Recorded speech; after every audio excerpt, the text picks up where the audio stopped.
دور کر دیا امت والے محمد.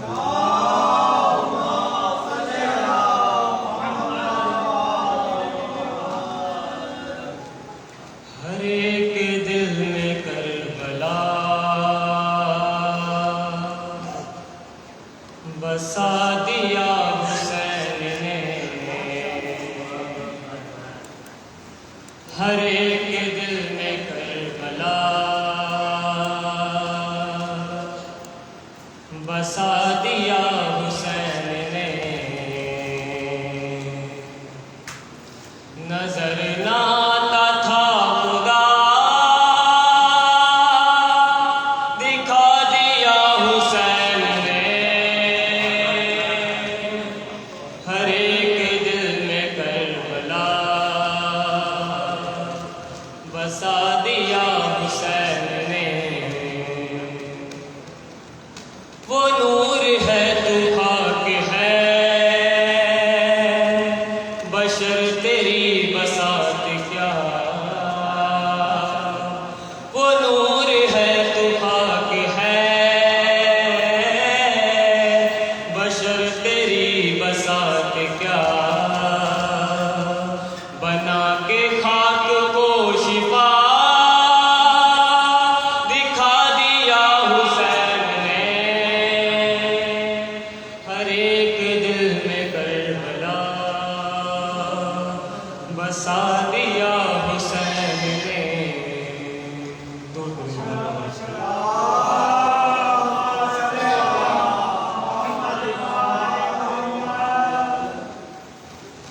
مسائل کے ساتھ آپ کے نام پیش کر رہا ہوں.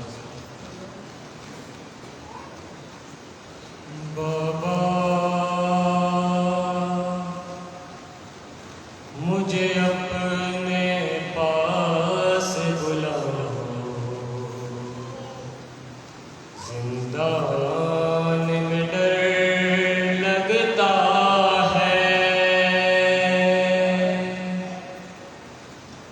بابا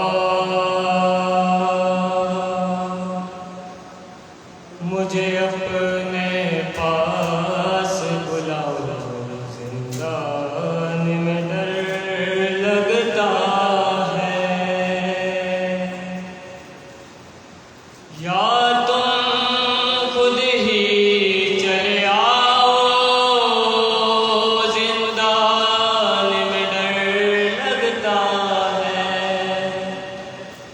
بابا مجھے اپنے پاس بلاؤ زندان میں ڈر لگتا ہے. اتنا ہے اندھیرا زندہ میں مجھے کچھ بھی نظر آتا ہی نہیں. اس زندہ کی چھت کیسی ہے اور کیسی ہے زندہ کی زمین. پھوپھی اماں دیپ جلاؤ زندان میں ڈر لگتا ہے. بابا مجھے اپنے پاس بلاؤ زندان میں ڈر لگتا ہے. عباس کبھی اکبر کو کبھی اصغر کو پکارا کرتی ہے. بانوں نے کہا یہ شام و سحر رو رو کے گزارا کرتی ہے. میری بچی کو بہلاؤ زندان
إياك نعبد وإياك نستعين اهدنا الصراط المستقيم صراط الذين أنعمت عليهم بسم الله الرحمن الرحيم قل الله الصمد لم يلد ولم يولد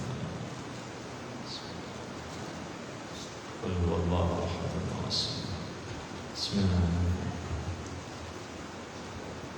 أعوذ بالله من الشيطان اللعين الرجيم بسم الله الرحمن الرحيم الحمد لله رب العالمين الحمد لله كما هو أهله والصلاة والسلام على سيد المرسلين وخاتم النبيين أبي القاسم محمد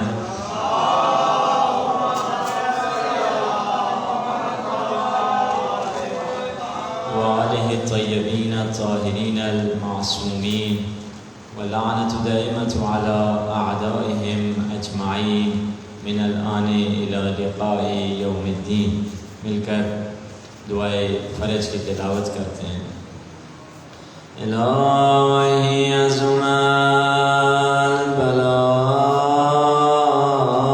البلاء وبرح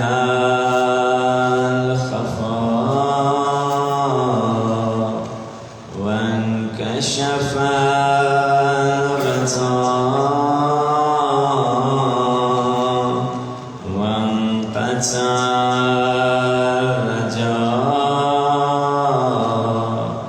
وزاقت الأرض ومنعت السماء وأنت المستعان وإليك المشتكى وعليك المعول في الشدة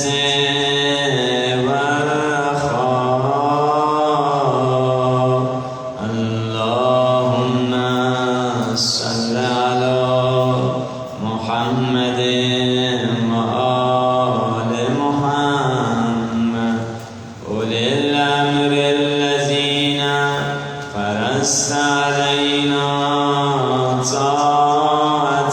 طاعتهم وعرفتنا بذلك منزلتهم ففرج عنا بحقهم فرجا عاجلا قريبا كلمح البصر أو هو أقرب يا محمد يا علي اكفياني فإنكما كافيان وانصراني فإنكما ناصران يا مولانا يا صاحب الزمان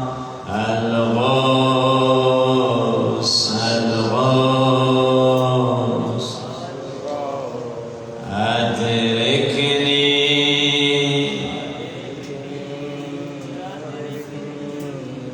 الساعة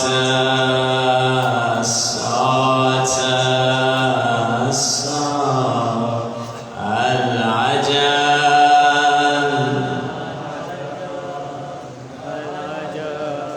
بحق محمد وآله الطاهرين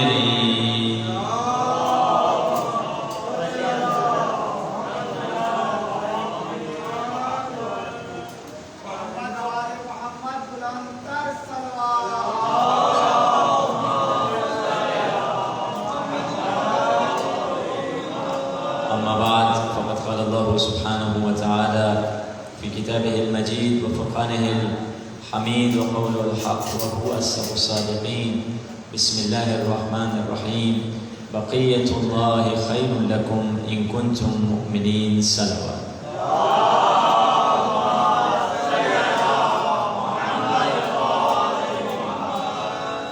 خداوند متعال قرآن میں ارشاد فرما رہا ہے وما ارسلناک الا رحمتا للعالمین، حبیب ہم نے آپ کو عالمین کے لیے رحمت بنا کر بھیجا ہے۔ یہ وہ نبی ہیں جو آسمانوں کے لیے رحمت ہیں، زمینوں کے لیے رحمت، جو فرشتوں کے لیے رحمت، وہ ہواؤں کے لیے رحمت، وہ فضاؤں کے لیے رحمت، وہ موجودات کے لیے رحمت، وہ مخلوقات کے لیے رحمت، وہ انسانوں کے لیے رحمت، وہ جنوں کے لیے رحمت، وہ دوستوں کے لیے رحمت، وہ دشمنوں کے لیے رحمت، وہ اپنوں کے لیے رحمت، وہ غیروں کے لیے رحمت، جو پوری کائنات کے لیے رحمت بن کے آئے اسے مصطفیٰ کہتے ہیں، اور جو مصطفیٰ کے گھر میں رحمت بن کے آئے اسے فاطمہ کہتے ہیں۔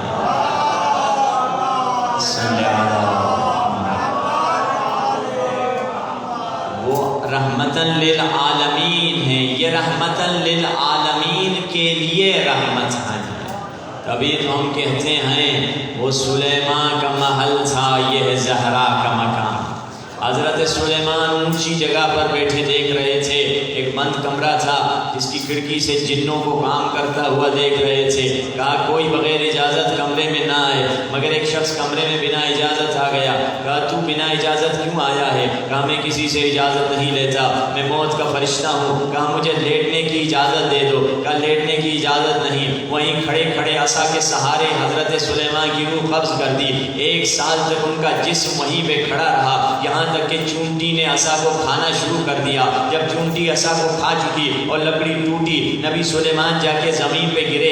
1 سال کے بعد لوگوں کو پتہ چلا کہ نبی سلیمان دنیا سے جا چکے ہیں۔ یہی پس منظر ذہن میں رکھتے ہوئے شاعر نے کہا وہ سلیمان کا محل تھا، یہ ہے زہرا کا مکان۔ وہ سلیمان کا محل تھا، یہ ہے زہرا کا مکان۔ اس کے سب فرد مشیت کی زبان رکھتے ہیں تو گھر میں داخل ہو جائیں معصومہ کی اجازت کے بغیر۔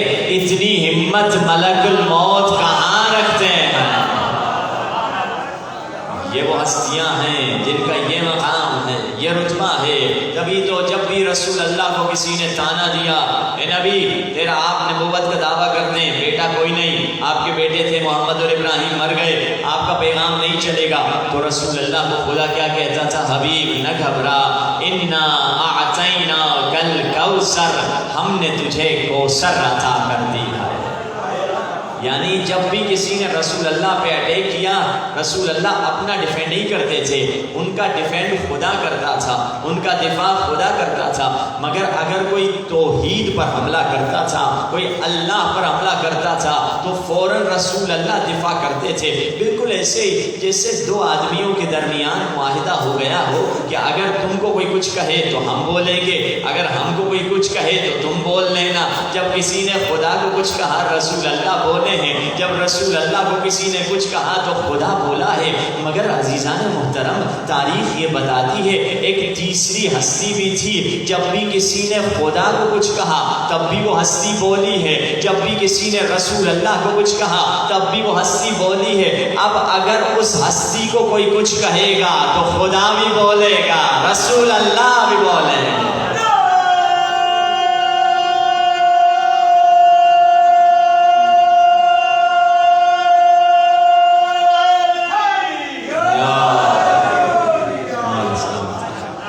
مولا سلامت رکھے اس بلند آواز کو جو مولا کی فضیلت میں بلند ہو رہی ہے۔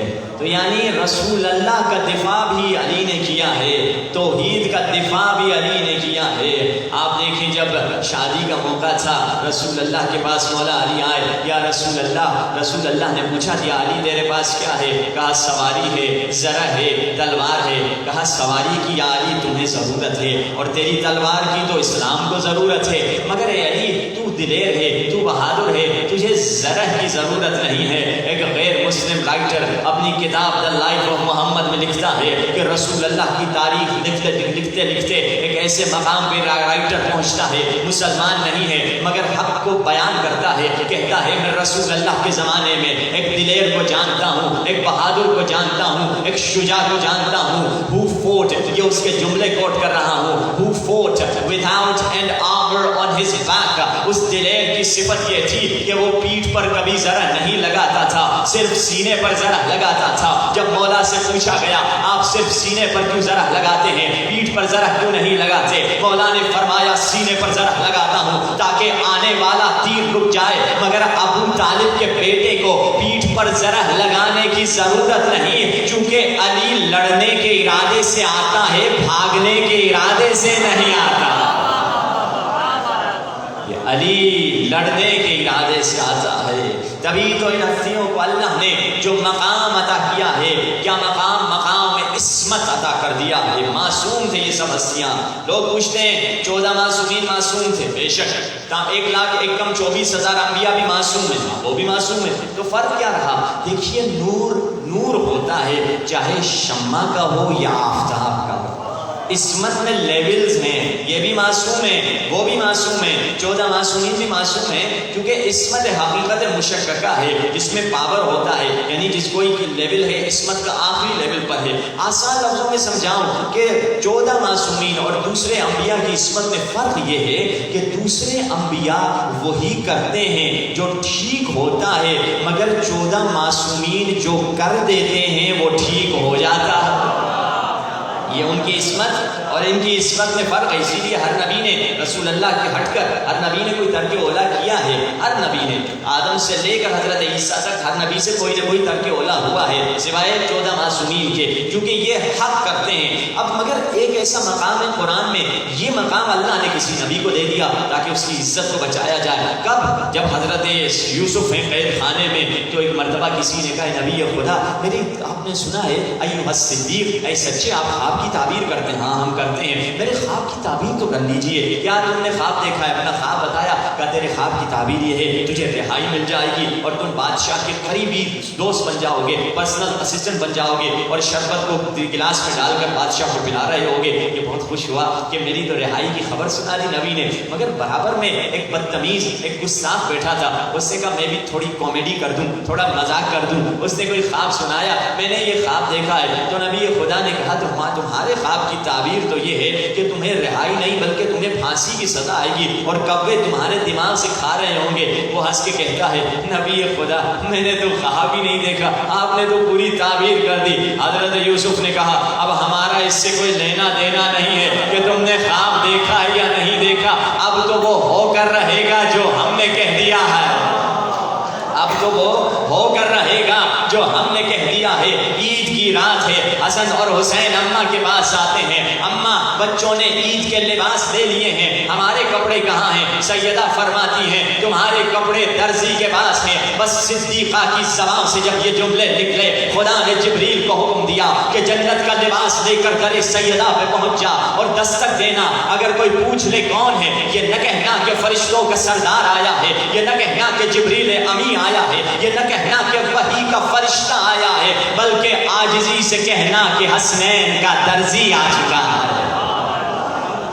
یہ وہ ہستیاں ہیں جن کی وجہ سے اللہ نے لباس بھیجا ہے، تبھی تو ہم کہتے ہیں کہ یہ ہستیوں کا یہ مقام ہے۔ اب سوال یہاں پیش آتا ہے کہ جب حضرت آدم دنیا کی طرف آ رہے تھے، ترک اولا ہوا، خدا نے آدم کو کیا حکم دیا؟ آدم دنیا کا لباس پہن لے، جنت کا لباس اتار دے۔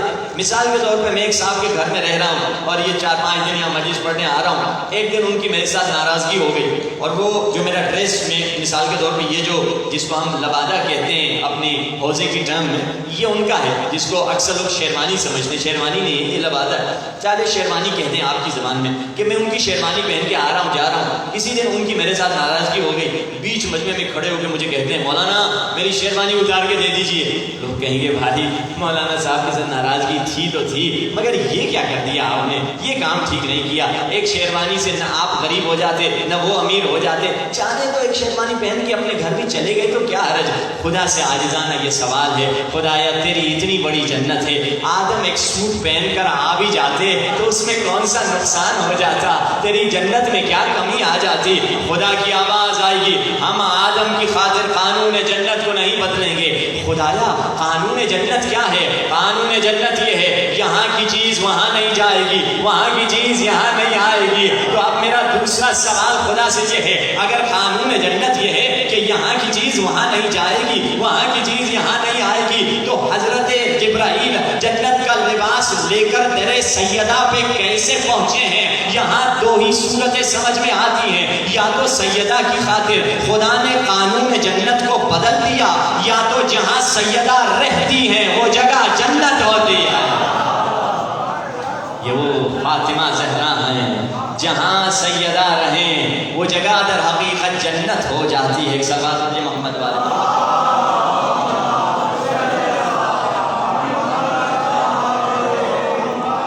ان ہستیوں کا یہ مقام ہے، یہ رتبہ ہے۔ اب آئیے جس طرح سے ہر روز کی روٹین کے حساب سے ابتدا میں اہل بیت کے فضائل کے بعد اپنے موضوع کی طرف آتے ہیں۔ بقیت اللہ خیر لکم ان کنتم مؤمنین، اے مومن اگر تمہیں خیر چاہیے امام کے در سے ملے گا۔ آپ نے کل سنا وہ نسخہ جو امام نے کہا، جب بھی مصیبت میں پھنسو یہ ذکر کیا کرو۔ ہم کیا چاہتے ہیں؟ ہماری عقل اس کمال تک پہنچے جہاں امام زمانہ ہم کو لے جانا چاہتے ہیں۔ ہماری عقل چھوٹی ہے، ہم مختصر دنیاوی چیزوں میں پھنسے ہوئے ہیں، اپنی عقل کو کمال تک کیسے پہنچا سکتے ہیں؟ کیا طریقہ ہے؟ آپ دیکھیے مولا علی ہیں، کوفے کی گلی میں چل رہے ہیں، ایک خاتون کو دیکھا جو پیٹھ پر مشق اٹھائی جا رہی ہے۔ خاتون سے پوچھا تیرا شوہر کہاں ہے؟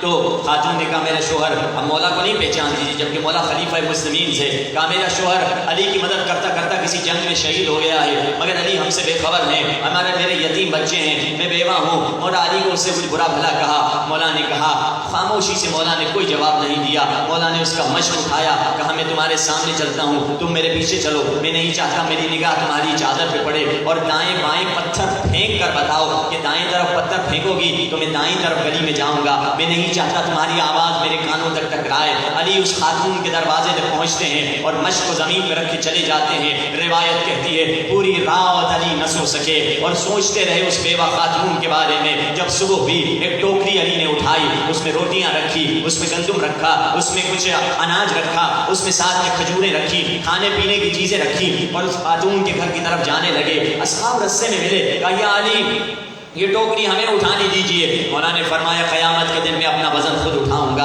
آج کے دن بھی اپنا وزن کسی کو نہیں اٹھانے دوں گا۔ مولا چل رہے ہیں، چند اصحاب مولا کے ساتھ ملتے چلے گئے، یہاں تک کہ اس خاتون کے دروازے پر پہنچے۔ دروازہ کھٹکھٹایا، خاتون نے کہا کون ہے؟ کہا میں وہی ہوں جس نے کل تمہیں مشق اٹھانے میں مدد کی تھی۔ اس نے دروازہ کھولا، جیسے مولا کو دیکھا، کہا اللہ کا لطف و کرم ہو آپ پر، آپ جیسے متقی لوگ اس حکومت میں رہتے ہیں، دیکھ علی کیسا غافل ہے، ہمیں بھول چکا ہے علی۔ مولا علی کو برا بھلا کہا اس نے، پھر سے اصحاب چاہتے تھے تعارف کرائیں، مولا نے انگلی سے اشارہ کیا میرا نام نہ لو۔ مولا اندر آتے ہیں، دیکھتے ہیں یتیم بچے ہیں، اداس ہیں۔ اس وقت مولا اس خاتون سے کہتے ہیں کیا تو بچوں کا خیال رکھے گی اور میں کھانا پکاؤں، یا تو کھانا پکاؤ گی میں بچوں کا خیال رکھوں؟ اس خاتون نے کہا کھانے بنانے میں آپ سے بہتر ہوں، آپ میرے بچوں کا خیال رکھیں۔ وہ عورت چلی جاتی ہے کچن میں کھانا پکانے۔ اب مولا دیکھ رہے ہیں یہ یتیم چھوٹے بچے ہیں، بڑے اداس ہیں، ان کے گھر میں ابھی وفات ہو چکی ہے، شہادت ہو چکی ہے۔ مولا اس بچے کو ہنسانے کی کوشش کر رہے ہیں، مگر وہ بچہ اداس ہے، ہنسا ہی نہیں۔ آخر اس بچے کو مولا نے کاندھے پر اٹھایا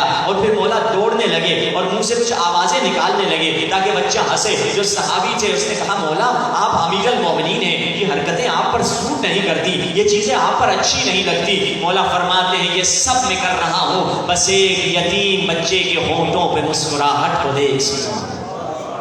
علی نے بچہ ہنسا، بس علی کی دعا پوری ہوئی۔ اب اس خاتون نے کھانا پکانا شروع کر دیا، دھواں اوپر سے نکلنے لگا۔ پڑوس عورتوں نے دیکھا کہ اس کے گھر میں سے تو کبھی دھواں نہیں نکلتا تھا۔ وہ آئی، مولا علی کو دیکھتے ہوئے آئی، کچن میں پہنچی، کہا تمہیں کس نے یہ ساری روٹی اناج یہ کھانے کا سامان کون تیرے لیے لے کر آیا؟ کہا ایک مرد تھا جس نے کل مومن تھا، متقی تھا، جس نے کل مجھے مشق اٹھاتے ہوئے مدد کی تھی اور آج کھانا لے کر گھر پہ پہنچ گیا، وہ ابھی میرے بچوں کا خیال رکھتا ہے۔ ان خواتین نے کہا کیا اس شخص کو جانتے ہو جو ابھی تمہارے بچوں کا خیال رکھ رہا ہے؟ کہا پتہ نہیں، ایک مومن اللہ کا نیک بندہ ہے۔ ان خواتین نے کہا وَيْحَكَ إِنَّهُ أَمِيرُ الْمُؤْمِنِينَ، وائے ہو تم پہ، وہ تو امیر المؤمنین ہیں جو تمہارے بچوں کو کاندھوں پہ بٹھا کر کھلا رہے ہیں، کھیل رہے ہیں ان کے ساتھ۔ یہ خاتون رونے لگی، میں نے کتنی مرتبہ ان کو برا بھلا کہا مگر انہوں نے ایک لفظ میرے خلاف نہیں کہا، اور ایک مرتبہ دوڑتی ہوئی گئی، علی کے قدموں پہ گرتی ہے، مولا مجھے معاف کر دیجئے۔ اب علی کی عاجزی پر سلام، علی کی خاکساری پر سلام۔ مولا فرماتے نہیں، تو مجھے معاف کر دے، جبکہ مولا کی خطا نہیں تھی، مگر مولا بتلا رہی یتیموں کے سامنے، بیوہ کے سامنے اپنی عاجزی دکھاؤ، اپنی خاکساری دکھاؤ۔ اور آج کا جو دور ہے پاکستان میں دیکھیں سیلاب آ چکا ہے، لوگ اتنی مشکلات کے شکار ہیں، بلوچستان چلے جائیں، انٹیریئر سندھ چلے جائیں، جنوبی پنجاب چلے جائیں، اب یہ وہی علی کا کردار ہمیں دکھانا ہے۔ جو مشکلات میں شکار ہیں ان کے لیے جتنا ہو سکے خرچ کریے، مراجع کے فتویٰ بھی آ چکا ہے کہ سہم امام بھی آپ خرچ کر سکتے ہیں۔ علی کی صفت یہی تھی کہ علی یتیم پرور تھے، علی غریبوں کی مدد کیا کرتے تھے، علی یتیموں کی پرورش کیا کرتے تھے۔ اگر علی کا کردار اپنی زندگی میں اپنانا ہے، ابھی اس موقع سے بہتر کوئی موقع نہیں ملے گا۔ جتنے پیسے جس کے پاس کم ہو یا زیادہ ہو، راہ خدا میں خرچ کریں، ان لوگوں تک پہنچائیں جو امداد کے لیے ہم اور آپ کا انتظار کر رہے ہیں۔ یہ وہ لوگ ہیں، یقین جانیے بڑا عظیم ثواب ہے ان لوگوں کی مدد کرنا، اور امام زمانہ کی خوشی کا سبب ہوگا اگر کوئی خاک پر گرے ہوئے کا ہاتھ تھام لیں، اور مولا سب سے زیادہ اس کام سے خوش ہوتے ہیں۔ اب آگے اور آگے بڑھیے، دیکھیے مگر شیطان کیا کرتا ہے؟ شیطان اپنی پوری کوشش کرتا ہے انسان کو نا امید کرے کہ تمہارے 2 روپے میں کیا ہوگا، تمہارے 1000 روپے میں کیا ہوگا، تمہارے 1 لاکھ روپے میں کیا ہوگا۔ پوری قوم ڈوبی ہوئی ہے، کیونکہ شیطان ہمیشہ سے منفی فکر دیتا ہے، نیگیٹو فکر دیتا ہے۔ واقعہ ہے کہ شیطان ایک دن آیا، کہا میں اپنے سارے سامان بیچ رہا ہوں، اور کسی کو لوگ آگے خریدنے کے لیے، کسی نے جھوٹ خریدا، کسی نے فریب خریدا، کسی نے تکبر خریدا، کسی نے مے خریدی، کسی نے حسد خریدا، کسی نے غیبت خریدی، کسی نے شراب خریدی، کسی نے زنا خریدی، مگر ایک سب سے مہنگا اینٹیک پارٹ تھا جو شیطان کے پاس پڑا ہوا تھا۔ ایک شخص نے کہا یہ مجھے کیوں نہیں دیتے؟ کہا یہ بہت مہنگا ہے، یہ ہر کسی کو نہیں ملے گا، اس کی قیمت زیادہ ہے۔ تو شیطان نے جب قیمت بتائی یہ حیران ہوا، تو کہا کیوں مہنگا ہے؟ کہا اس لیے مہنگا ہے، اس کا نام نا امیدی ہے۔ جب انسان نا امید ہو جاتا ہے وہ کفر کی سرحدوں میں داخل ہو جاتا ہے۔ کتنی بھی مشکلات کیوں نہ ہو، بہت برا ملک ہے، سیلاب آ رہے ہیں، ڈیم نہیں بنا رہی، حکومت لوٹ رہی ہے، سیاستدان لوٹ رہے ہیں، یہ عمر سعد اپنی کرسی کے لیے آپس میں لڑ رہے ہیں کہ وہ پارٹی اس سے لڑ رہی ہے، وہ پارٹی اس سے لڑ رہی ہے۔ عمر سعد نے قتل حسین کرسی اقتدار کی وجہ سے کیا تھا نا، کہ کرسی اقتدار رہے کی حکومت مل جائے۔ ہمارے زمانے کے عمر سعد کو آپ میڈیا پر دیکھ رہے ہیں، چاہے اس پارٹی کا ہو چاہے اس پارٹی کا ہو، یہ اقتدار کے بھوکے ہیں، یہ اقتدار کے دیوانے ہیں، ان کو فکر نہیں عوام ڈوبتی ہے تو ڈوب جائے، انہیں بس اپنی حکومت کا اقتدار ہے، اپنے ہی نعرے بازی کا اقتدار ہے، چاہے یہ پارٹی ہو چاہے وہ پارٹی ہو۔ یہ سارے ظالم لوگ ہیں، مگر اس کے باوجود اسنیچنگ ہے، ٹیررزم ہے، دہشت گردی ہے، ٹارگٹ کلنگ ہے، مگر نا امید نہ ہونا۔ امید ہمیشہ سے جلتی رہے، چراغ امید جب ختم ہو جائے انسان کفر کی طرف چلا جاتا ہے۔ کیسے امید اپنے پازیٹیو رکھیں؟ اب دیکھیے ماڈرن سائیکولوجی میں ایک فیلڈ بنی 1975 کے بعد، جس کا نام تھا PNI، P یعنی سائیکو نیورو امیونولوجی۔ یہ 3 فیلڈز کو ملا کے انہوں نے ایک فیلڈ بنائی۔ P فور سائیکولوجی یعنی نفسیات، نیورو امیونولوجی، نیورو یعنی نروس سسٹم یعنی آپ کے اعصابی نظام، امیونولوجی یعنی آپ کا دفاعی نظام۔ یہ 3 فیلڈوں کو ملا کر انہوں نے ایک فیلڈ بنائی، اور اس فیلڈ میں ڈسکشن اس پہ کیا جاتا تھا کہ جو انسان پازیٹیو سوچتا ہے وہ زیادہ کامیاب رہتا ہے، وہ زیادہ خوش رہتا ہے، جو مثبت سوچتا ہے اس کی زندگی میں کامیابی زیادہ ہوتی ہے، مگر اس کے مقابلے میں جو پیسمسٹک ہے یعنی جو نیگیٹو تھنکر ہے، جو برا سوچتا ہے، وہ ہمیشہ ناکامی کی طرف جا رہا ہوتا ہے، وہ ہمیشہ اپنی گندی چیزوں کو دیکھتا ہے، پازیٹیو چیزوں کو نہیں دیکھتا۔ حضرت عیسیٰ جب گزر رہے تھے دیکھا ایک کالا کتا ہے جو بدبودار جگہ میں بیٹھا ہے، اصحاب نے اپنا رومال ناک پر رکھ کے چلنے لگے اور کہنے لگے کتنا بدبودار کتا ہے اور کتنی غلیظ جگہ بیٹھا ہے۔ حضرت عیسیٰ نے کہا اس کے دانت بہت سفید تھے، یعنی برائی میں سے بھی ایک اچھی چیز کو نکالا، ایک پازیٹیو چیز کو نکالا۔ کتنی بری کیوں نہ ہو سچویشن، اس پازیٹیو چیز پہ اگر انسان نظر کرے گا وہ بہتری کی طرف چلے جائے گی۔ ہمیں نہیں کہہ رہا بری چیزوں کا اصلاح نہ کریں، بے شک بری چیز کا اصلاح کریں، مگر اچھی چیز کی طرف بھی دیکھیے۔ جبھی تو فرمایا حدیث میں، حدیث قدسی ہے، انا عند ظن عبدی المؤمن، خدا کہہ رہا ہے میں اپنے مومن بندے کے گمان گمان میں رہتا ہوں ان خیر فخیر ان شر فشر، اگر وہ اچھا گمان کرے گا تو اچھا ہو کے رہے گا، اگر برا گمان کرے گا تو برا ہو کے رہے گا۔ اللہ تیرے گمان میں رہتا ہے، تو کیسا گمان کرتا ہے؟ تبھی تو فرمایا حسن الظن راحت القلب و سلامت الدین، اچھا گمان کرنا، مثبت سوچنا، اچھا خیال رکھنا سلامت دین کا سبب ہے، دین سلامت رہے گا اور کیا راحت القلب، اور اٹیک سے بھی بچ جائے گا، قلب آپ کا راحت میں رہے گا، یعنی آپ کے دل میں سکون رہے گا۔ یہ جو اٹیک ہو جاتے ہیں بندے کو پریشانیاں ہوتی ہیں، کیوں؟ کیونکہ اس کے اندر پازیٹیو تھنکنگ نہیں ہے، اس کے اندر مثبت سوچ نہیں ہے۔ اب آئیے چند کوشش کرتے ہیں نسخے وہ اہل بیت کے آپ کی خدمت میں بھی جب موقع ملا روزانہ کے لیڈی کے بیسس پر کہ ایک مانوی نسخہ، ایک جسمانی نسخہ، یعنی ایک مادی اور ایک آخرت کا نسخہ، وہ نسخے بھی آپ کو بتلاتے چلے جائیں۔ دل کی بات ہوئی، دل کے بارے میں دیکھیے، دل کی بیماری ہو یا خون کی بیماری ہو یا بلڈ پریشر کی بیماری ہو یا ڈائبٹک ہو یا کوئی بھی بیماری ہو، ایک ایسا علاج ہے جو کسی معصوم نے نہیں چھوڑا۔ 14 کے 14 معصومین نے اس علاج کو استعمال کیا ہے، رسول اللہ نے تو سینکڑوں مرتبہ اس علاج کو استعمال کیا ہے، ہر امام نے اس علاج کو استعمال کیا۔ وہ کون سا علاج ہے جس کو عربی میں یا اردو میں حجامہ کہا جاتا ہے؟ ہم لوگ تو حجامہ بال کی کٹائی کو کہتے ہیں، حجامہ یعنی کہ پیٹھ سے جو خون نکالا جاتا ہے، جو ویٹ کپنگ جس کو کہتے ہیں، جو خون تھوڑا نکالا جاتا ہے خون سے، جس کے نتیجے میں انسان کی بیماریاں نکل جاتی ہیں، اور یہ حجامہ رسول اللہ فرماتے ہیں جب میں معراج سے پلٹا تھا، رسول اللہ فرماتے ہیں خدا نے مجھے معراج میں کہا یا احمد احتجم وامر امتک بالحجامہ، اے احمد، اے میرے حبیب خود بھی حجامہ کرو اور اپنی امت کو حجامہ کا حکم دو۔ یہ نہیں کہ اپنے امت کے بیماروں کو بلکہ اپنی امت کے لوگوں کو حجامہ ہر بندے کو کم از کم سال میں 4 مرتبہ کرنا چاہیے، یعنی 4 مرتبہ سال میں انسان حجامہ کرے، اور بہت آسان ہے۔ ہم اکثر کبھی کشمیر سے، ابھی پنجاب سے، اسلام آباد پنڈی سے ہوتے ہوئے آ رہے ہیں، ہم تھوڑا سا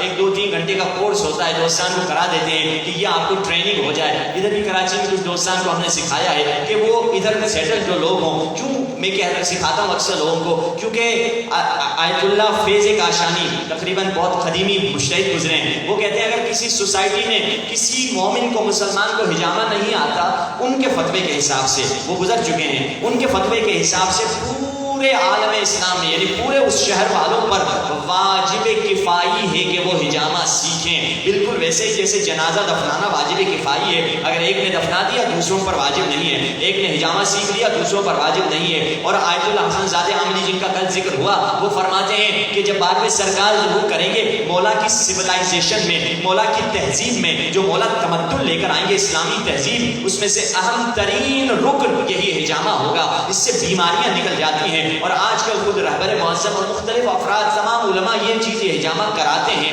اور رہبر معظم کے تو ایک مشہور حکیم ہیں، حکیم خیر اندیش نام کے، کہ وہ حجامہ کرتے ہیں۔ اب حجامہ کے بارے میں فرمایا کہ رسول اللہ نے سینکڑوں مرتبہ کرائے، ہم نے مسلمان مومن ہوتے ہوئے ہم نے تو 2-4 دفعہ بھی شاید نہیں کرایا ہوگا، کتنے لوگوں نے 1 مرتبہ بھی نہیں کرایا، جبکہ یہ سنت موقدہ۔ جب کہتے ہیں قبلہ یہ تو دوسرے ہمارے مسلمان بھائیوں کا کام ہے، کبھی کہیں ادھر کشمیر ہم نے دوستوں کو بتایا، انہوں نے کہا ہاں قبلہ یہ لشکر طیبہ والے بہت کرتے ہیں، یہ ہمارا نہیں ہے، پھر وہ سمجھ رہے تھے یہ انہی کا ہے، جبکہ ہمارے پاس 100 نہیں، 200 نہیں، 300 نہیں، 400 نہیں، 500 سے زیادہ حدیثیں حجامہ کے بارے میں۔ اہل بیت کے پاس کوئی فارغ ٹائم نہیں تھا کہ حجامہ پہ اتنی حدیثیں بتائیں، اور 500 حدیثیں بتانے کے لیے ممبر پہ بیٹھوں تو 5 عشرے چاہیے، 5 سال نکل جائیں گے ان حدیثوں کو پڑھتے پڑھتے، یعنی اتنی اہل بیت نے تاکید کی ہے، کیونکہ اس میں آپ کی صحت کا راز ہے، اور اس کو کسی سازش کے تحت انگریز نے بند کرا دیا تھا۔ کب؟ جب ایران میں ایک انگریز سیاح آیا، اپنی کتاب میں لکھتا ہے کہ یہاں کے لوگوں کو اٹیک نہیں ہوتا، یہاں کے لوگوں کو ہماری طرح دل کی بیماریاں کم ہیں،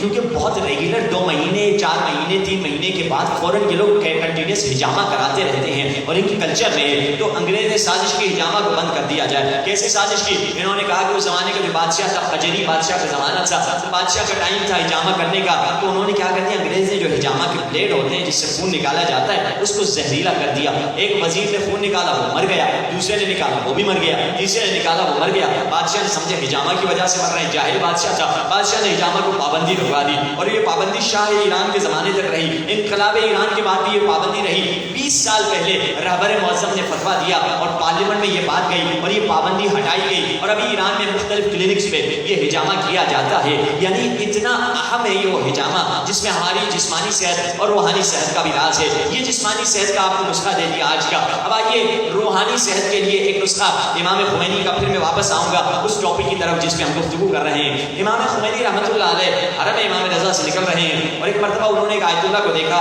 آیت اللہ نخودکی. یہ امام خمینی کی جوانی کا زمانہ ہے، اور آیت اللہ نخودکی وہ عالم تھے جن کے پاس بڑی کرامتیں تھیں.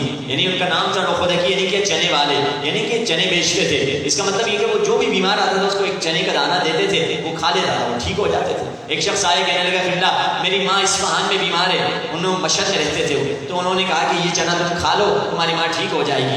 یعنی تم ادھر چنے کھاؤ گے تمہاری ماں اصفہان میں ٹھیک ہو جائے گی. یہ ان کی کرامتیں تھی. تو امام خمینی آئے ان کے پاس کہنے لگے کہ اللہ مجھے یہ پتہ چلا ہے کہ آپ کے پاس علم کیمیا ہے، یعنی کیا الکمی کا نالج، یعنی جو پتھر کو سونا بنا دیتے ہیں، جو لکڑی کو یا پہاڑ کو جس کے ذریعے سے سونا بنا سکتے ہیں. تو آپ مجھے وہ علم دے دیجئے، میں دین کی خدمت کروں گا، اسکول بناؤں گا، یونیورسٹی بناؤں گا، کالج بناؤں گا، اسپتال بناؤں گا، مدرسے بناؤں گا، مسجدیں بناؤں گا. بڑے کام انسان کر سکتا ہے. ایسا علم انسان کے پاس آ جائے، 2-4 کلو سونا روز پروڈیوس کرتا جائے اور ساتھ میں دین کی خدمت کرتا چلا جائے. تو امام خمینی نے ان سے کہا کہ بیٹا، امام آیت اللہ نخودکی نے امام خمینی سے کہا بیٹا خمینی اگر میں تمہیں سکھا دوں، تم نے ایک پورا پہاڑ سونے میں تبدیل کر دیا، مجھے یہ بتاؤ کیا تم اس کی سیکیورٹی کر پاؤ گے؟ کیا اس کو بچا پاؤ گے؟ کیا یہ مجھے گارنٹی دے سکتے ہو کہ جہاں خرچ ہونا ہے وہاں پہ خرچ کرو گے؟ تو انہوں نے کہا کہ سر چکا کے امام خمینی نے کہا میں آپ کو یہ گارنٹی نہیں دے سکتا. ہو سکتا ہے جب پہاڑ بن جائے، امریکہ آ جائے گا، اسرائیل آ جائے گی، یہ ساری ظالم طاقتیں آ جائیں گی کہ پہاڑ پورا شاہ کا زمانے کی حکومت کا زمانہ تھا، تو یہ سارے لوگ اٹیک کریں گے. کہا میں یہ گارنٹی نہیں دے سکتا مگر پوری کوشش کروں گا یہ صحیح رستے پر خرچ ہو پیسہ. دوستوں آیت اللہ نخودکی کہتے ہیں بیٹا خمینی اس چیز کو چھوڑ دو، علم الکمی کو چھوڑ دو، علم کیمیا کو چھوڑ دو. میں ایک ایسا نسخہ تجھے دیتا ہوں جو علم کیمیا سے زیادہ ہے.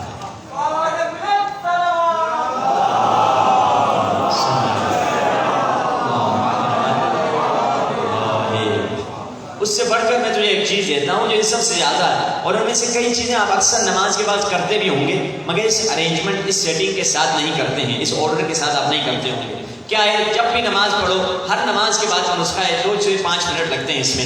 کہا کہ جب بھی نماز پڑھو، نماز کے بعد پہلا کام کرو آیت الکرسی پڑھا کرو، جو اکثر آنکھ پہ ہاتھ رکھ کر لوگ پڑھا کرتے ہیں. آیت الکرسی پڑھا کرو. اس کے بعد تسبیح حضرت سیدہ پڑھا کرو، اور حضرت سیدہ کی تسبیح کے بعد 3 مرتبہ سورہ قل هو اللہ کی تلاوت کرو، اور پھر 3 مرتبہ صلوات کی تلاوت کرو، اور پھر 3 مرتبہ سورہ طلاق کی دوسری اور تیسری آیت. مگر دوسری آیت کی آخری لائنیں پوری نہیں ہیں اور تیسری آیت پوری ہے، اور میں پڑھ کے بتلا دیتا ہوں. وَمَن يَتَّقِ اللَّهَ سے لے کر قدرا تک ہے. کیسے ہے وہ آیت؟ وَمَن يَتَّقِ اللَّهَ يَجْعَل لَّهُ مَخْرَجًا وَيَرْزُقْهُ مِنْ حَيْثُ لَا يَحْتَسِبُ. جو اللہ پر توکل رکھے گا، جو اللہ کا تقوی اختیار کرے گا، خدا اس کو نکلنے کی جگہ دکھلا دے گا اور خدا اسے وہاں سے عطا کرے گا جہاں سے وہ گمان بھی نہیں رکھتا. وَمَن يَتَوَکَّلْ عَلَى اللَّهِ فَهُوَ حَسْبُهُ. جو اللہ پر توکل کرے، جو اللہ کو اپنا وکیل بنا دے، جو اللہ کو اپنا لوئر بنا دے، تو پھر خدا اس کے لیے کافی ہے. قد جعل اللہ لکل شیء قدرا. اور خدا نے ہر چیز کی ایک مقدار اور ایک وقت معین کر دیا ہے. اور یہ آیت ہے سورہ طلاق کی دوسری اور تیسری. دوسری آیت پوری نہیں ہے، وَمَن يَتَّقِ اللَّهَ سے شروع ہوتی ہے، یعنی دوسری آیت کی آخری لائن ہے. یعنی یہ 5 کام کر دو. اور امام خمینی رحمۃ اللہ علیہ فرماتے ہیں ہمیشہ ہر نماز، یعنی 5 وقت نماز کے بعد یہ پڑھا کرتے تھے. اور امام خمینی کہا کرتے تھے ہر دورم عظیم دورم، جو کچھ مجھے زندگی میں ملا ہے اس ذکر کے نتیجے میں ملا. یعنی جو کچھ خمینی کو ملا، ہم تو کسی کھاتے میں نہیں ہیں، جو اس ہستی کو ملا ہے وہ اس ذکر کے نتیجے میں ملا ہے. یعنی بہت پاورفل ذکر ہے. اور آیت اللہ نخودکی بھی بڑی پہنچی ہوئی ہستی تھی. اب آئیے یہ 2 نسخے، ایک جسمانی نسخہ، ایک معنوی نسخہ آج کا ہو گیا. واپس آئے اپنے ٹاپک کی طرف کہ خدا ہم سے چاہتا ہے کہ خدا کے بارے میں اچھا گمان رکھیں. جس نے سب سے پہلے برا گمان کیا تھا وہ کون تھا؟ وہ شیطان تھا. شیطان نے کہا رب بما اغویتنی، خدایا تو نے مجھے گمراہ کر دیا. خدا کے بارے میں برا گمان رکھتا تھا. کہنے لگا خدایا اگر تو مجھے آدم کو سجدہ کرنے کا حکم نہ دیتا، میں پوری زندگی تجھے سجدے کرتے رہتا، جگہ جگہ تیرے سجدے کرتا. آواز آئی اے شیطان، مجھے تیری مرضی کے کروڑوں سجدے نہیں چاہیے، مجھے میری مرضی کا بس ایک سجدہ چاہیے. یعنی یہ شیطان نیگیٹو تھا، گمراہ خود ہوا ہے، تہمت اللہ پہ ڈالتا ہے. ہم اکثر یہ جملہ شیطان کا اکثر ہم کہتے ہیں، تم نے مجھے غصہ دلایا، تم نے مجھے آؤٹ آف کنٹرول کر دیا، تم نے مجھے یہ کر دیا. کسی نے گن رکھ کر آپ پہ تو نہیں کہا ہے غصہ کرو، غصہ اپنے جذبات پہ ہوئے، خود ہی ہوئے ہو، کسی اور پہ کیوں ڈال رہے ہو تہمت؟ تم نے مجھے اس کام میں مجبور کر دیا. وہی شیطان کا ہے، خطا خود کرے اور دوسروں پر ڈال دیں. اب دیکھیے کیسے ہم کیا کریں، پازیٹیو تھنکنگ کا طریقہ کیا ہے. نادر شاہ کا واقعہ سنیے. نادر شاہ ایک ظالم بادشاہ تھا، مگر اس واقعے میں درس ہے. ایک جگہ فتح کرنے جا رہا تھا کسی ملک کو. سامنے دیکھا فجر کا صبح کا وقت تھا، دیکھا ایک بچہ ہے کتاب لے کر کہیں بھاگتا ہوا جا رہا ہے. بچے کو کہا بچے بیٹا رک جاؤ. جی. کہا کہ کہاں جا رہے ہو؟ کہا قرآن پڑھنے جا رہا ہوں. نادر شاہ خوش ہوا، میں فتح کرنے جا رہا ہوں، پہلا بچے جو ملا ہے وہ قرآن والا ہے. کہا آج کیا قرآن کی آیت پڑھو گے؟ بچہ کھول کے دکھاتا ہے، یہ آیت پڑھوں گا، انا فتحنا لک فتحا مبینا. حبیب ہم نے آپ کو کھلی ہوئی فتح عطا کر دی. بہت خوش ہوا، میں بھی جنگ کرنے جا رہا ہوں. آیت بھی جو نکلی ہے وہ بھی فتح والی نکلی ہے. جیب سے ایک سونے کا سکہ نکالتا ہے، بچے کو کہتا ہے بیٹا یہ سونے کا سکہ لے لے. لڑکا کہتا ہے قبلہ میں نہیں لے سکتا آپ سے. کیوں نہیں لے سکتے؟ کہا میں گھر پہ جاؤں گا میری ماں مجھے مارے گی. اب دیکھیے بچہ کتنا ہوشیار تھا، بچہ کتنا تیز تھا. کہا میری ماں مجھے مارے گی. تو نادر شاہ نے کہا کوئی بات نہیں، تم ایسے کر دینا، اگر ماں نے غصہ کیا کہہ دینا کہ مجھے نادر شاہ نے ایک سکہ دیا ہے. تو بچہ کہنے لگا میری ماں نہیں مانے گی. بادشاہ نے کہا کیوں نہیں مانے گی؟ کہا میری ماں یہ کہے گی اگر نادر شاہ ہوتا وہ ایک سکہ نہ دیتا، وہ پورے سکے کی تھیلی تمہیں دے دیتا، وہ ہزاروں سکے دیتا. نادر شاہ بہت خوش ہوا، اس نے تھیلی نکال کے بچے کو دے دی. یہ بچہ تھا مگر جانتا تھا بادشاہ سے کیسے بات کی جاتی ہے. ہم دنیا کے بادشاہ سے نہیں بات کرتے، بادشاہوں کے بادشاہ سے بات کرتے ہیں. جب بھی خدا سے مانگو کم نہ مانگو. اہل بیت نے ہمیں سکھایا تیری ماں اگر بیمار ہے یہ نہ کہنا میری ماں کو شفا دے دے، بلکہ کہنا اللہم اشفی کل مریض، خدایا سارے مریضوں کو شفا دے. جب دینے والے کے خزانے میں کمی نہیں تو مانگتا کم کیوں ہے؟ تمہیں لباس چاہیے یہ نہ کہنا مجھے لباس دے دے، کہو اللہم اکس کل عریان، ہر بے لباس کو لباس عطا کر دے. تم مقروض ہو یہ نہ کہنا میرے قرض کو ادا کر دے، بلکہ کہنا اللہم اقضی دین کل مدین، خدایا ہر مقروض کے قرض کو ادا کر دے. اگر اس انداز سے ہم نے اللہ سے مانگا کہ وہ دینے والے کے خزانے میں کمی نہیں ہے، ہماری جھولی لمیٹڈ ہے، ہم نے مانگنے میں لمٹ رکھی ہوئی ہے، اگر اس انداز سے 100% یقین کے ساتھ اللہ کی بارگاہ میں جائیں ہماری زندگی بدل سکتی ہے. اور آپ دیکھیے اکثر لڑائیاں اسی لیے ہوتی ہیں، انجمنوں میں لڑائی، علماء میں لڑائی، گروپوں میں لڑائی، آرگنائزیشن میں لڑائی، کیونکہ ہم نیگیٹو سوچتے ہیں ایک دوسرے کے بارے میں. حتیٰ گھروں میں لڑائیاں میاں بیوی کے درمیان کیوں ہوتی ہیں؟ کیونکہ ہم نیگیٹو سوچتے ہیں کہ بیوی دیکھتی ہے کہ میرا میاں جو ہے نا آپ میری ساس سے بات کر رہا ہے، کچھ پھس پھس کر رہے ہیں، ضرور میرے خلاف کوئی باتیں کر رہے ہوں گے. اس کا اپوزٹ جب لڑکا دیکھتا ہے کہ میری بیوی میرے ساس سے بات کر رہی ہے، ضرور یہ میرے خلاف بات کر رہے ہوں گے. جبکہ اسلام نے کہا ہے اگر کسی کو شراب خانے سے نکلتا ہوا دیکھو یہ نہ کہنا کہ شراب پی کے نکلا ہے، 70 گمان لے کر آؤ. شاید وہ کوئی پانی کی بوتل لینے کے لیے گیا ہو، شاید واش روم یوز کرنے کے لیے گیا ہو، شاید کسی کو بتانے گیا ہو کہ تیری ماں مر گئی ہے جلدی اس کا جنازہ گھر پڑا ہوا ہے. 70 گمان لے کر آؤ، اور 70 گمان کے بعد اگر تیرے نفس نے نہیں مانا تو نفس کو کہہ دینا اے بدبخت میں 70 باتیں بتا رہا ہوں تو ایک بات پہ اڑا ہوا، تو بس اس پہ اڑا ہوا ہے کہ شراب پی کے نکلا ہے. میں تجھے 70 آپشن دے رہا ہوں. یہ پازیٹیوٹی، جب یہ نیگیٹیوٹی ہٹ جائے گی اختلافات ختم ہو جائیں گے، ظہور مولا کے ہم قریب ہو جائیں گے. ظہور مولا کا ایک سبب مومنوں میں اختلاف ہے، ہمارے دل آپس میں دور ہیں. جب دل قریب ہو جائیں گے ظہور نزدیک آ جائے گا. ایک واقعہ مجلس کو اگلے مرحلے میں لے کر جاؤں گا. شیخ ہادی مشہد میں رہنے والے عالم دین تھے، 20 سال اس کمیونٹی کا انہوں نے بڑی خدمت کی. مسجد میں نماز پڑھائی، جنازہ پڑھاتے تھے، شادیاں ان کے نکاح پڑھتے تھے. یہاں تک کہ جب لڑکے جوان ہوتے تھے تو لڑکیاں انٹروڈیوس کراتے تھے کہ فلاں کی بیٹی یہ بڑی پاک ہے، نیک ہے، اسے شادی کروا دیں. لڑکیاں جوان ہوتی تو اچھے رشتے پر تعارف کرواتے. بڑی انہوں نے قوم کی خدمت کی. 2 بجے کوئی رات کو فون کرتا، یہ فون اٹھاتے، ان کی طلاقوں کا مسئلہ حل کرتے، ان کی صلح کراتے، اور بڑی انہوں نے پوری قوم کی 20 سال تک خدمت کی. اب یہ راوی کون ہے اس واقعے کا؟ وہی شخص جس نے آخر میں اس مولوی کو نکالا تھا مسجد سے. یہ شخص کہتا ہے کہ ایک دن ہمارے مولانا جو تھے نا، وہ ہم نیچے بیسمنٹ تھا ہمارا جو مسجد کا، میں وضو کر رہا تھا، ہمارے مولانا صاحب ٹوائلٹ سے نکلے، انہوں نے ہاتھ دھویا اور سیدھا اوپر چلے گئے. میں نے ٹائم دیکھا ظہر کی نماز کا ٹائم ہے، انہوں نے وضو کیوں نہیں کیا؟ میری پہلی غلطی یہ تھی کہ میں نے جاسوسی کی. میں پیچھے پیچھے گیا، شاید اوپر کوئی لوٹا پڑا ہوا ہوگا، اوپر جا کے وضو کریں گے. دیکھا نہیں، انہوں نے وضو نہیں کیا، ٹوائلٹ سے نکلے ہیں، جا کے آبا رکھی، کاندھے پر سر پہ امامہ رکھا، ڈائریکٹ محراب میں چلے گئے. اللہ اکبر. ہم نے کہا یہ کیسا بدبخت مولوی ہے، کتنی ہماری نمازیں اس لیے ہماری خراب کی ہوں گی کہ یہ بغیر وضو نمازیں پڑھاتا ہے ہم کو. میں نیچے آیا، وضو خانے میں 2-4 لوگ کھڑے تھے. تم نے دیکھا مولانا صاحب ٹوائلٹ سے نکلے؟ ہاں میں نے بھی دیکھا. وضو کیا؟ نہیں وضو نہیں کیا. دیکھ یہ پتہ نہیں کون مولوی صاحب ہماری نمازیں خراب کرنے آئے. یہ بات پھیلتی گئی یہاں تک کہ لوگ کہنے لگے یہ مسلمان بھی ہے، کافر ہے، ہندو ہے، امریکہ کا ایجنٹ ہے، اسرائیل کا ایجنٹ ہے، یہ کون بندہ آ گیا ہے ہماری نمازیں خراب کرنے کے لیے. یہ بات اتنی پھیلی، اس کے 20 بچے اس کو چھوڑ کر چلے گئے اور 2 مہینے لگے. وہ مولوی بھی غائب ہو گیا، ہماری مسجد میں سکون آ گیا. ہم نے حوزے کو قوم میں لیٹر لکھا کہ ہمیں کوئی اور عالم دین بھیج دیجیے. انہوں نے عالم دین بھیج دیا، ہماری زندگی روٹین پہ آ گئی. یہ شخص کہتا ہے اسی سال میں حج پہ گیا، اور حج پہ اکثر لوگ بیمار ہوتے ہیں. میں بھی بیمار ہوا، کھانسی ہوئی، تو ایک مرتبہ میں نے کہا اسپتال جاؤں. کعبۃ اللہ کے قریب کوئی ہاسپٹل کلینک تھی، وہاں پہ گیا.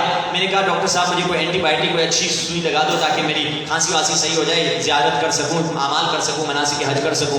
ڈاکٹر نے کہا تمہیں سوئی لگے گی. میں نے آستین اٹھائی، کہا یہاں پہ، کہا نہیں یہاں پہ نہیں، سوئی نہیں، آپ کی بیک پہ سوئی لگے گی. میں لیٹ گیا، اسے سوئی لگائی اور میرے بیک پہ پلاسٹر لگایا جو عموماً لگایا جاتا ہے سوئی لگنے کے بعد تاکہ خون نہ نکلے. تو اسے لگایا اور میں اوپر اٹھ کے چلا گیا.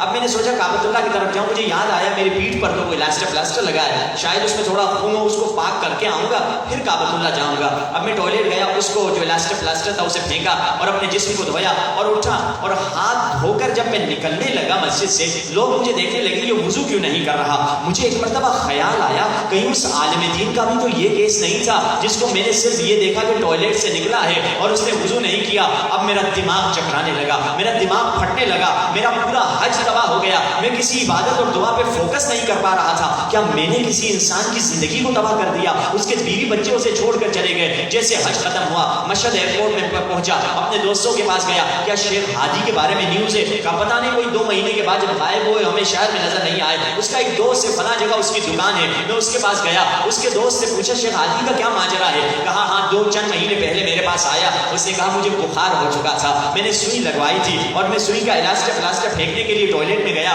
جسم کو دھو کے آیا، میرا وضو تو نہیں ٹوٹا تھا، وضو کی ضرورت ہی نہیں تھی. اور باہر نکلا، لوگوں نے سمجھا بنا وضو نماز پڑھا رہا ہے اور انہوں نے یہ بودر بھی نہیں کیا، خود کو اس کی تکلیف بھی نہیں تھی مجھ سے پوچھنے کہ قبلہ آپ نے وضو کیا تھا یا نہیں کیا. اب میری بدنامی ہو چکی ہے، میں مشہد چھوڑ کر نجف جا رہا ہوں، مولا علی کی جوار میں جا کر مروں گا اور مولا علی کو شکایت کروں گا. جس قوم کی خدمت کرتا رہا اس قوم نے مجھے یہ صلا دیا. یہ شخص کہتا ہے کہ میں جب بھی کربلا نجف جاتا تھا، نجف کی گلیوں میں پھرتا تھا، لوگوں سے پوچھتا تھا شیخ ہادی نامی عالم دین بتاؤ، میں اس کی معافی مانگنے کے لیے آیا ہوں. قیامت کے دن وہ میرا گریبان تھام کے کہے گا پورے صراط پہ کہ تو نے میری زندگی کو تباہ کر دیا ہے مگر مجھے شیخ ہادی نہ مل سکے. تبھی تو امام خمینی رحمت اللہ علیہ فرماتے ہیں، بڑا عظیم جملہ، امام خمینی فرماتے ہیں دین کو دشمن نے اتنا نقصان نہیں دیا ہے جتنا بے وقوف دوستوں نے نقصان دیا.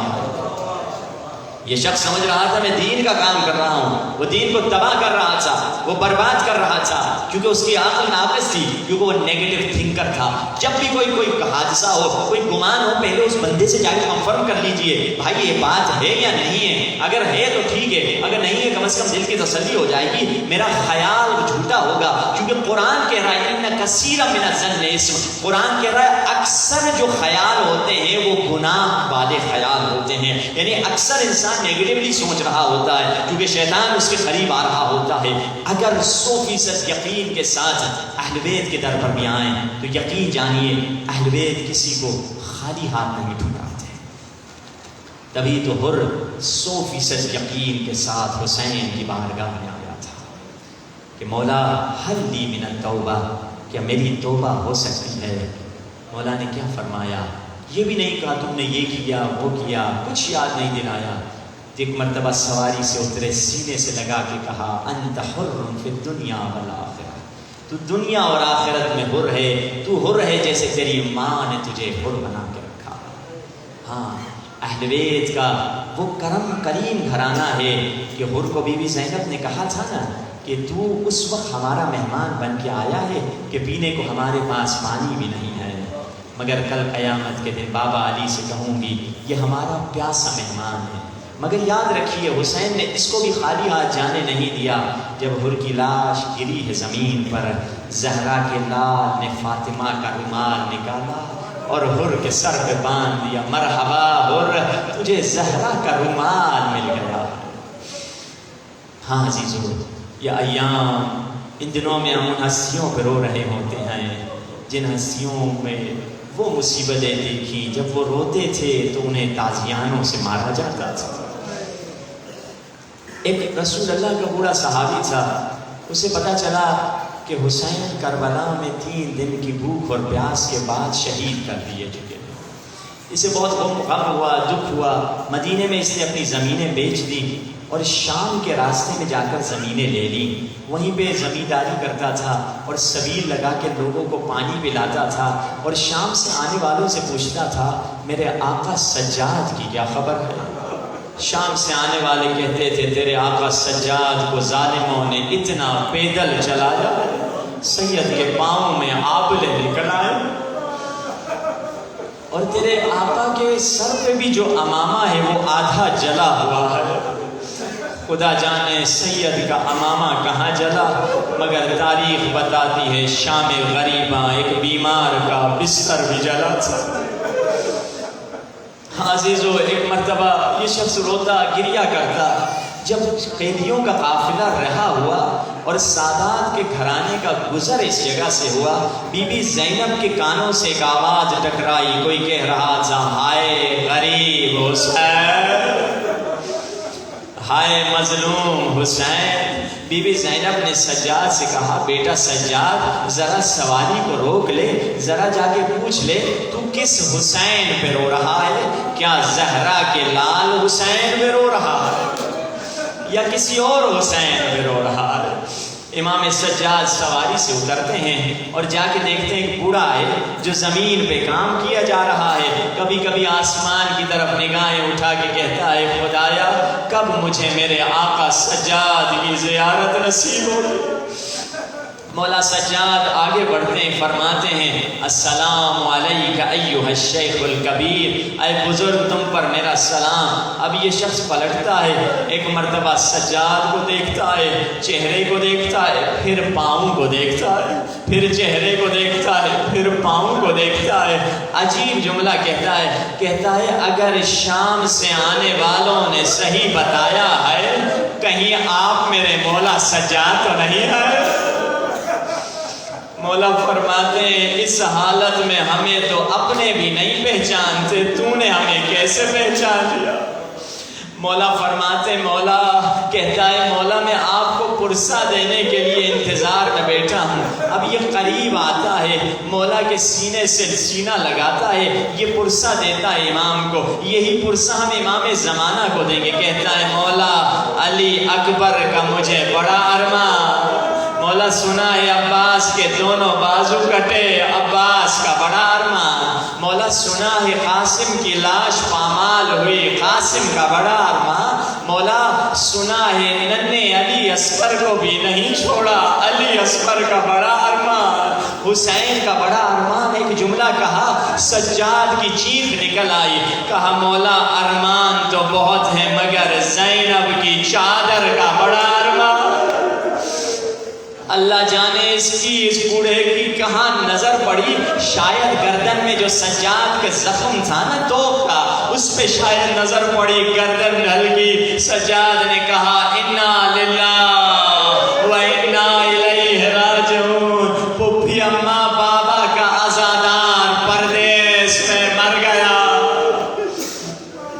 السلام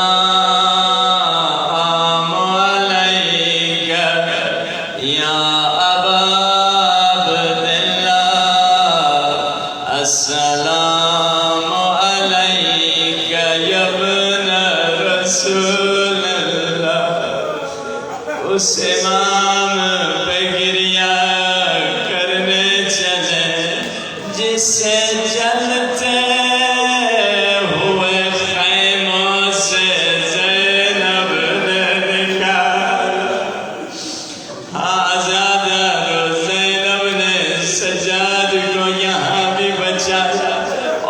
علی اکبر کی لاش پہ حسین کو بھی بچایا.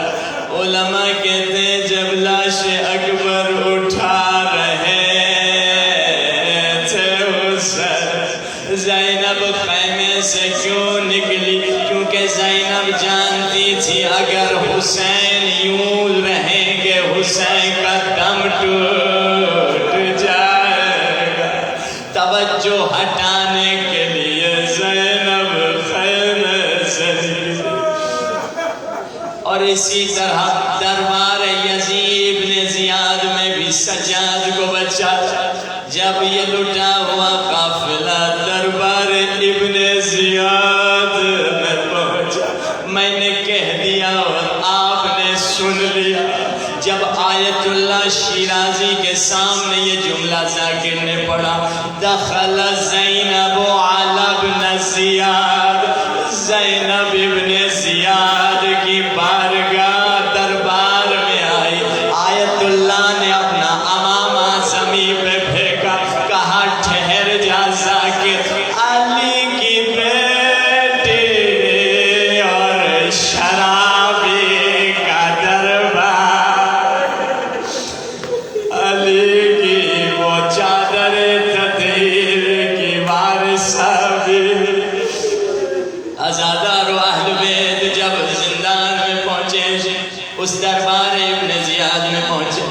ازادار و ایک مرتبہ یزید ابن زیاد نے جب سجاد کو دیکھا، ابن زیاد نے شمر سے پوچھا، میں نے سوچا تھا ان کے سارے مرد مار دیے گئے، یہ کون ہے؟ کہا اس کا نام علی ہے. ابن زیاد نے کہا میں نے سنا تھا علی تو کربلا میں مارے گئے.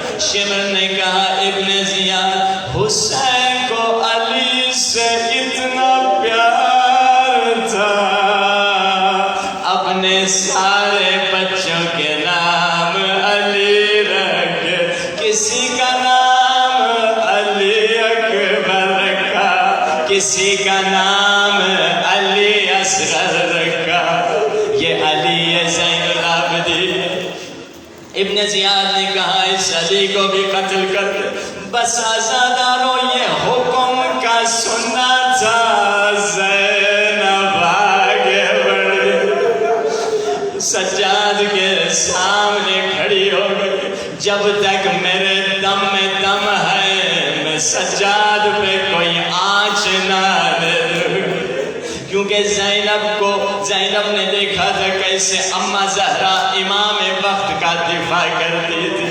زینب نے تربیت میں یہی سیکھا تھا، چاہے تیری پھسلیاں ٹوٹ جائیں مگر امام وقت کو نہ چھوڑنا. ماں نے زینب کو عمل میں سکھایا. زینب کھڑی ہو گئی سامنے، سجاد پہ کوئی آنچ نہ آنے پائے.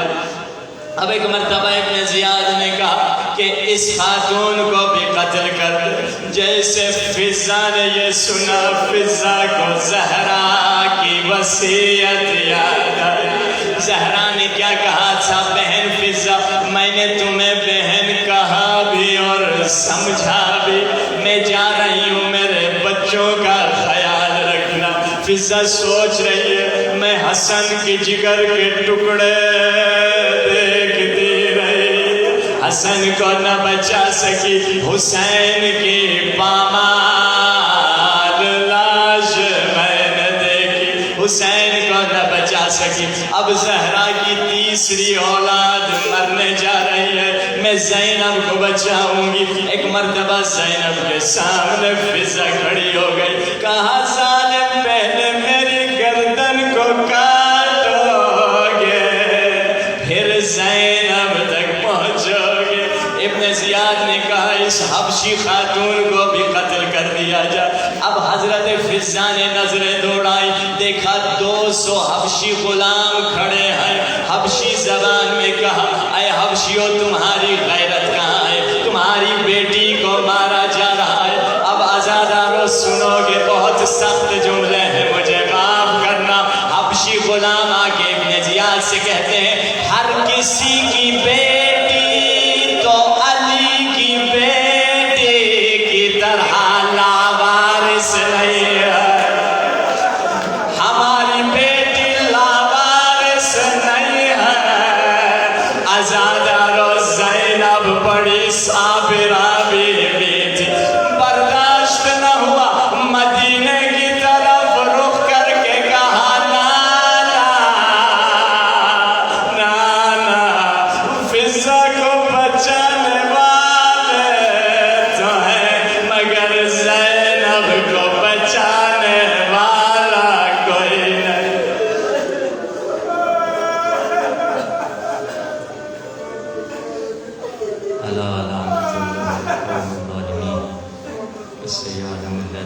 آدم وَأَيَّ مُنقلب ينقلبون۔ بارگاہ ہماری اس خلیل سے عبادت قبول فرما، توفیق اطاعت اور عبادت عطا فرما، گناہوں سے دور رہنے کی توفیق عطا فرما، بزرگوں کو صبر اور استقامت عطا فرما، خواتین کو حیا اور عفت عطا فرما، علماء کو زہد و نصیحت عطا فرما، سننے والوں کو عمل کرنے کی توفیق عطا فرما۔ اہل بیت کی چاہنے والے دنیا کے جس کونے میں بھی رہتے ہیں ان کی جان و مال و ناموس کی حفاظت فرما، ظالم جو ظلم کر رہے ہیں انہیں نیست و نابود فرما، سیلاب کے جو متاثرین جہاں جہاں بھی وارلہ ہم کو اپنے عمل سے اپنے مال سے ان کی امداد کرنے کی توفیق عطا فرما، تمام جو مشکلات میں شکار ہیں وارلہ ان کی مشکلات کو آسان فرما، ہمارے مولا آقا کے ظہور میں تعجیل فرما، ہم سب کو مولا کے غلاموں میں شامل فرما۔